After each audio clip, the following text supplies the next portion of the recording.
고려의 화약 무기 발명가 최무선, 글 김수경, 그림 김용선. 뿌리야, 왜구가 마을에 불을 질렀다. 고려말 조용하던 바닷가 마을이 갑자기 아수라장이 되었어요. 사나운 왜구가 쳐들어온 거예요. 아무런 힘이 없는 마을 사람들은 아이들 손을 꼭 잡고 옆마을로 헛겁지고 도망갈 수밖에 없었답니다. 사람들이 또 비난을 오네. 어린 최무선은 드디어 도망쳐오는 사람들을 붙잡고 물었어요. 아저씨, 또 왜구가 쳐들어왔나요? 그렇단다. 이래서야 어디 마음 놓고 살겠니? 왜구가 저들어오지 못하게 할 좋은 방법이 없을까? 최무선은 집으로 돌아가며 곰곰이 생각해 잠겼어요. 무선아, 무선아. 아버지가 최무선을 불렀지만 정신없이 생각하느라 그 소리로 듣지 못했지요. 얘야, 무슨 생각을 그렇게 하니? 게다가 하나는 공부는 안 하고 어딜 쏘다니는 게냐? 아, 죄송해요, 아버지. 그런데 연말에 또 왜구가 쳐들어왔네요. 우리나라에 든든한 무기가 있다면. 아버지는 크게 한숨을 지었어요. 무선아, 이럴 때일수록 공부를 열심히 해야 한다. 그래야 똑똑해져서 나라를 위해 일할 수 있는 거야, 알겠니? 예, 아버지. 집으로 돌아온 최무선은 방으로 들어가 책을 펼쳤어요. 하지만 그 책은 글 공부를 하기 위한 책이 아니라 과학과 기술에 관한 책이었답니다. 무기를 만드는 방법도 책에 나와 있을까? 최무선은 이 책, 저 책 사살이 살펴보았어요. 옳지, 여기 있구나. 책에는 대표와 같은 화포를 쏘려면 화약이 필요하다고 쓰여 있었죠. 하지만 아무리 책을 뒤져봐도 화약 만드는 법은 나와 있지 않았답니다. 그 뒤로 최무선의 머릿속은 온통 화약 생각으로 꽉 찼어요. 어느 날 좋은 일이 있어 나라에서 불꽃을 솟아올랐어요. 팡! 팡! 요란한 소리와 함께 어두운 밤하늘로 반짝반짝 예쁜 불꽃들이 퍼져나갔어요. 멍하니 불꽃을 바라보던 최무선은 갑자기 정신이 번쩍 들었어요. 저 불꽃을 터지는 게 혹시? 최무선은 얼른 아버지에게 물었어요. 아버지, 저 불꽃을 만들어내는 게 화약이 아닌가요? 그렇단다, 화약이지. 우리나라도 화약을 만드는 줄 아는군요. 아니란다 얘야. 저는 중국에서 사온 거야. 화약 만드는 방법은 절대 가르쳐 주지 않는다고 또 하더구나. 다시 중국에서는 이미 화약을 많이 쓰고 있었어요. 화약으로 불꽃도 많이 만들어내고 여러 가지 무서운 화약 무기도 만들고 있었죠. 최무선은 약에 올랐어요. 자기 나라보다 더 센 무기를 만들까봐 엄나는 모양이지. 두고 봐. 안되지, 내가 화약을 만들어내고야 말겠어. 그때부터 최무선은 화약 만드는 법을 알아내려고 온 힘을 다했어요. 열심히 책도 읽고 실험도 해보았죠. 하지만 그리 쉬운 일이 아니었어요. 화약을 만들려면 유황, 숯, 염초가 꼭 들어가야 하는데 염초를 어떻게 구하는지 도무지 알 수가 없었죠. 세월이 흘러 최무선은 어느덧 시식한 젊은이가 되었어요.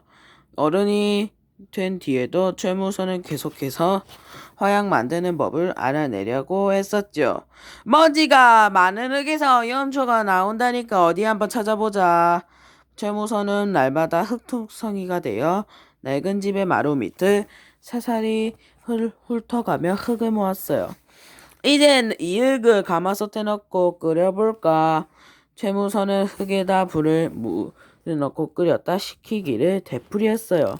이번에는 꼭 성공하기를. 하지만 아무리 해도 염초는 생기지 않았어요. 휴, 염초만 있으면 우리나라도 화약 무기를 만들어 내 왜구를 물리칠 수 있을 텐데 마음먹은 대로 잘 되지는 않았지만 화약 만드는 일을 그만둘 수는 없었죠. 어느새 최무선의 얼굴이 주름이 깊게 잡혔어요. 최무선은 언제부터인가 날마다 벽난도로 나가기 시작했어요. 벽난도에는 중국에서 고려로 들어오는 배들이 수없이 많았죠. 벽난도를 드나드는 사람들 가운데 염초 만드는 방법을 아는 사람이 있을지도 몰라. 최무선은 사람들을 하나하나 주의 깊게 살폈어요. 그러다 중국 사람을 보면 무조건 붙잡고 물었죠. 혹시 염초 만드는 법을 아십니까? 아니, 난 모릅니다. 오랫동안 헛수고를 하면서도 최무선은 포기하지 않았어요.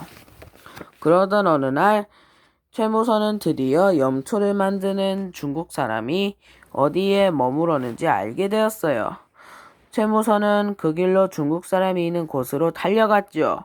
그러고는 아무렇지도 않게 슬쩍 말을 걸었어요. 안녕하세요. 저는 최무선이라고 합니다. 중국에서 오신 분이라고 들었습니다만 저는 이원이라고 합니다. 그런데 무슨 일로 찾아오셨는지요? 제가 워낙 중국에 관심이 많았어요. 괜찮으시다면 저희 집에 묵으면서 중국의 재미난 이야기를 좀 들려주시지요. 최무선은 이원을 자기 집으로 데려가 며칠 동안 아주 정성스럽게 대접했어요. 부족한 것은 없으십니까? 불편한 점이 있으면 말씀하십시오. 아닙니다. 이렇게 잘해주시니 고맙기만 합니다. 그때까지 최무선은 염초 이야기는 단 한마디도 꺼내지 않았답니다. 며칠 뒤 최무선은 가마솥 앞에서 한숨을 푹푹 내쉬었어요. 이 모습을 보고 이원이 최무선에게 물었어요. 무슨 고민이라고 있으십니까? 실은 제가 염초를 만들려고 오랫동안 실험을 해왔습니다. 그런데 아무리 해도 만들어지지가 않네요. 이러다가 꿈도 이루지 못한 재 죽는 건 아닌지 모르겠습니다. 무엇 때문에 그렇게 염초를 만들려고 하십니까? 우리나라는 오래전부터 왜구 때문에 몸살을 앓아왔습니다. 하약한 만들어내면 왜구가 불쌍한 우리 백성을 더 괴롭히지 못할 게 아니겠습니까? 최무선의 말에 이호는 크게 감동을 받았어요. 그래서 자신이 알고 있는 것을 넌지시 알려주었죠. 염초를 얻으려면 먼지 않는 흙을 그냥 끓인 게 아니라 그냥 끓이는 게 아니라고요.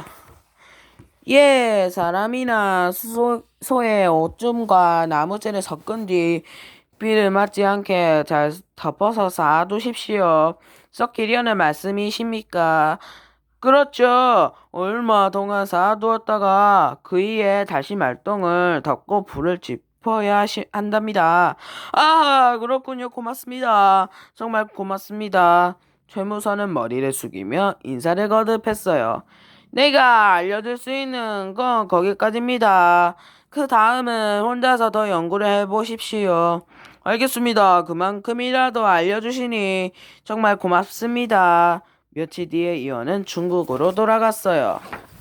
최무선은 당장 실험을 하기 시작했어요. 이원이 알려준 방법대로 하니 된 희인이끼 같은 것이 생겨났지요. 이것을 가지고 어떻게 해야 하는 걸까? 최무선은 생각하고 또 생각했어요. 그리고 마침내 연천을 만드는 방법을 알아냈지요. 희인이끼 같은 것을 몇 달 동안 그대로 두었다가 물로 씻어내고 졸이며 염초가 되었답니다. 드디어 해냈다. 이제 우리나라도 화약을 만들 수 있게 된 거야. 최무선은 기뻐서 펄쩍펄쩍 뛰었어요. 눈에서는 저절로 눈물이 쏟아져 나왔답니다. 얼마 뒤 관리들 앞에서 화약을 선보이는 날이 되었어요. 최무선은 들뜬 목소리로 말했어요. 자, 잘 보십시오. 이제 곧 화약이 폭발할 겁니다. 최무선은 화약을 통에 넣고 불을 붙였어요.